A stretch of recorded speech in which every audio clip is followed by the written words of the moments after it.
fresh off winning an NBA record 73 games in the regular season and losing a 3-1 lead in the NBA Finals. The Warriors added Kevin Durant. They are the first team in NBA history to add a former MVP under the age of 30 after finishing the previous season with the NBA's best record. Stephen A., did Kevin Durant going to Golden State ruin this regular season? He did for me. He did for me, and I'm going to be the first to say that. I mean, you got people that feel differently. They're entitled to their ignorance. I am not going that route. Kevin Durant is one of the top 3 players on the planet. He is his own freak of nature, similar to LeBron. Physical prowess that LeBron is. Let's not forget the fact that Kevin Durant is about 6'10", has a 7'6" wingspan, can pull up from 30, got a handle, can score 30 in his sleep. And this is who was added to the 73-9 Golden State Warriors, who has the greatest shooting backcourt in the history of basketball. This is a guy that will be replacing Harrison Barnes, for crying out loud. Now, I am on the record stating major props to the Cleveland Cavaliers.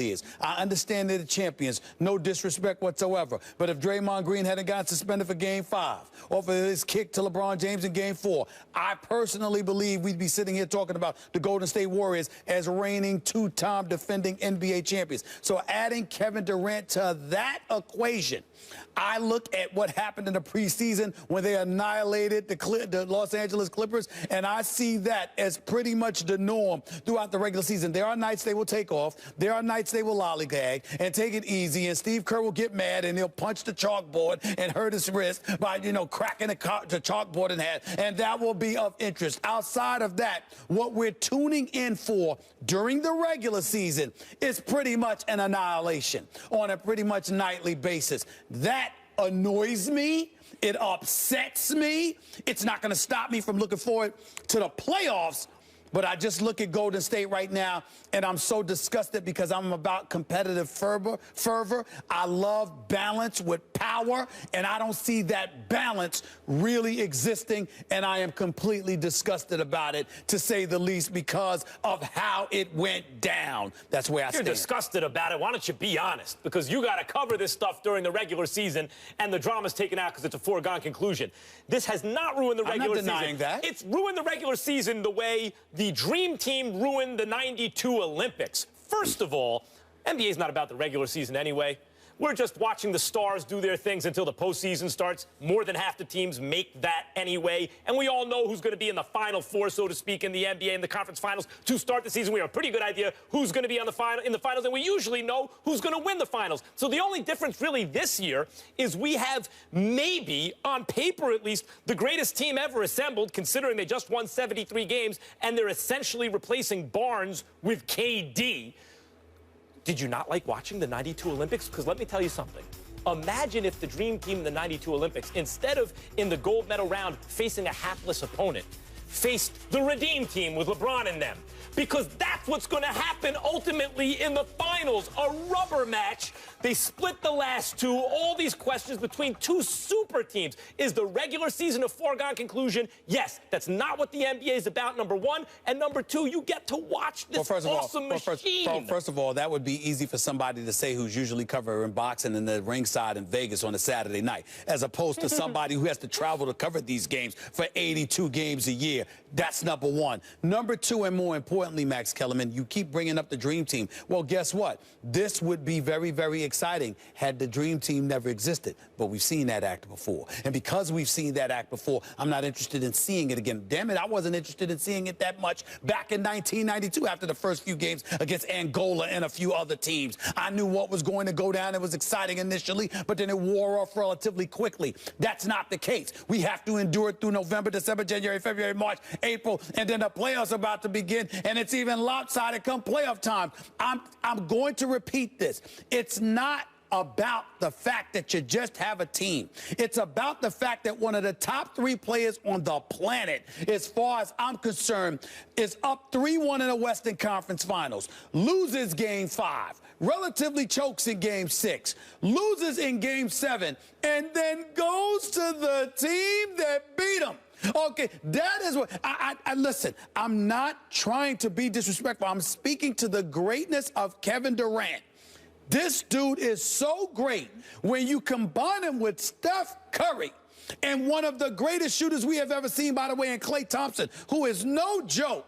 The fact of the matter is, it's like playing horse in the park, it's man. It's not a testament to KD's greatness. This is actually a testament to LeBron James's greatness. That's why this is not about the regular season. When Mike Tyson was in his prime, those little fights, I mean, Buster Douglas upset him, but people wanted to see him fight Holyfield eventually. Ali, Frazier, Mayweather, Pacquiao. It's not the same. Sugar Ray Leonard, Marvin Hagler. Listen. LeBron James's greatness is the reason that KD had to join a 73-win team. I get annoyed when you use the boxing analogy all the time, because here's the deal. Mike Tyson was knocking dudes like Michael Spinks out in 91 seconds, or Marvin Frazier in 22 seconds. I got to deal with 48 minutes a night for 82 games. I mean, this is not funny. Yeah. It's not funny. And guess what? We have to deal with the depressed Stephen A. Come on. That is true. You can't stop early in the NBA. All right, if the Cavs and Warriors face up in the finals, it'll be the first time the same two teams have faced each other in the finals for 3 straight years. Now, speaking of the Cavaliers, the defending champion team, they're entering the season as prohibitive favorites to win the Eastern Conference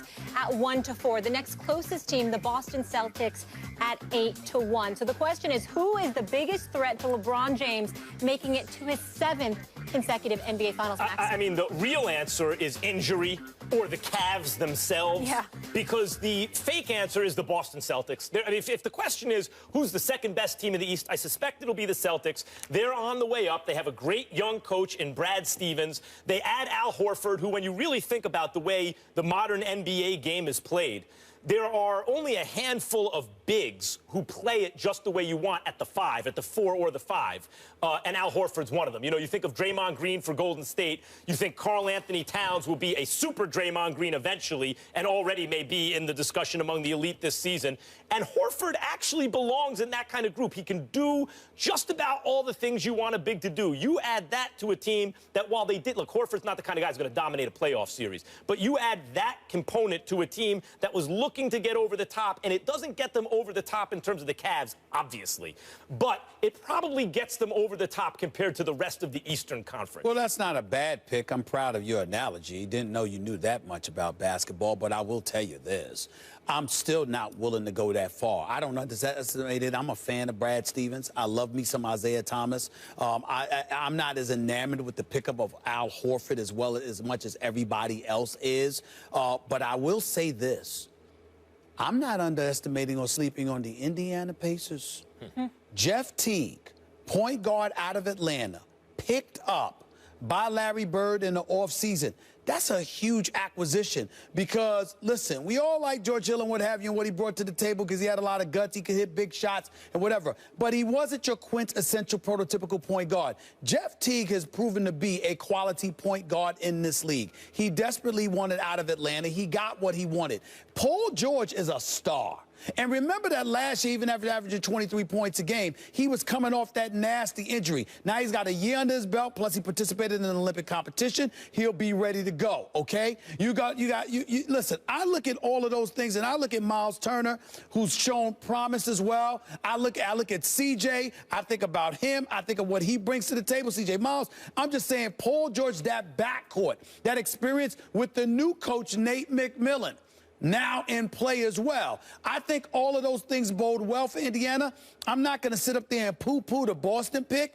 I'm not going to sleep on my Knicks because I'm hoping they will show up. But I will tell you that in this day and age, in this game, when you are locked in with a damn good backcourt that can produce for you on both ends of the floor, I don't underestimate the impact of that. Isaiah Thomas in Boston, you still have an identity issue with the Boston Celtics when they start him as a point because he's really better off the ball than he is on the ball in a lot of people's eyes. I disagree with that. Well, I'm just saying, in a lot of aficionados' eyes, he is better off the ball. They play with him shooting as opposed to running the show. They play better that way. But Jeff Teague, no one questions what he is as a point guard. I can't knock that. I agree. I was surprised at how easy it was for them to pick up Teague. But I want to say something about Isaiah Thomas because it pertains to my Boston pick. Isaiah Thomas has always been underrated. He's signed right now to a deal under $7 million a year, which was insane when the Suns stole him for that money. He's an excellent offensive player who's an underrated decision maker with the ball. I want to say that.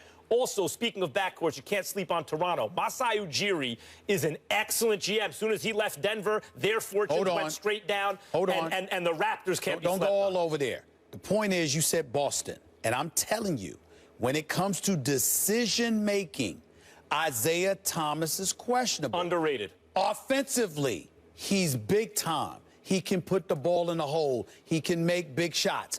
Decision-making, even the Boston Celtics concede. At times, it's problematic with him and Avery Bradley in the lineup. That's a fact.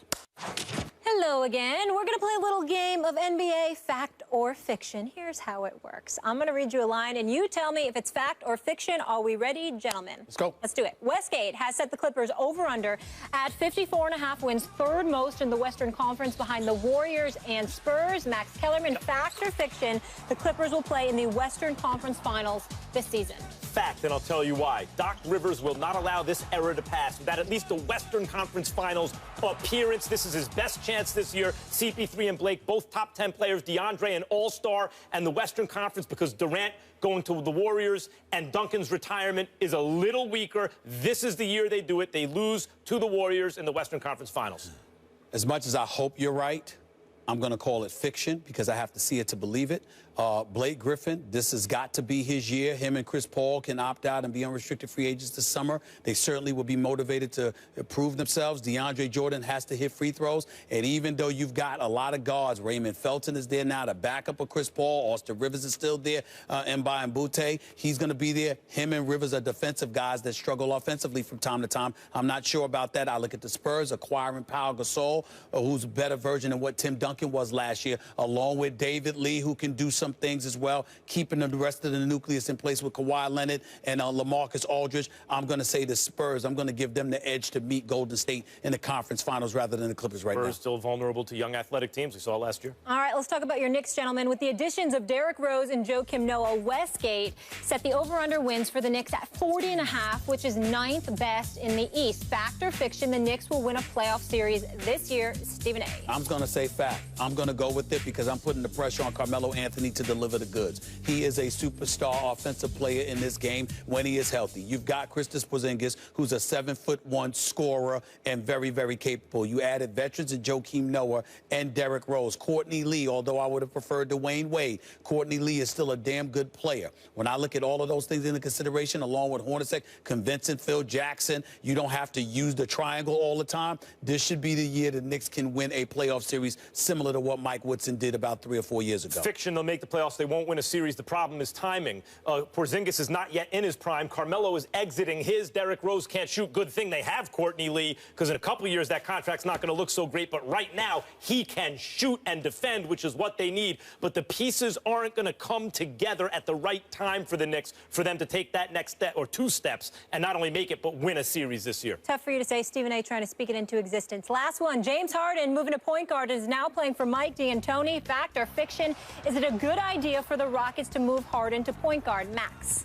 Yes. First of all, Mike D'Antoni knows offense. He knows how to use his offense. When he has a muse, even if it's like, forget about Steve Nash, a Jeremy Lin, he can make great things happen offensively. And James Harden's really the point guard anyway. He's the primary ball handler. The offense runs through him. So the difference is D'Antoni will get him to make quicker decisions, get rid of the ball quicker. It'll make Harden a better player. I think Harden's already a superstar in this league. He already averaged 7.5 assists last year. But I would say fiction. I don't think it's a good move because D'Antoni doesn't prioritize defense.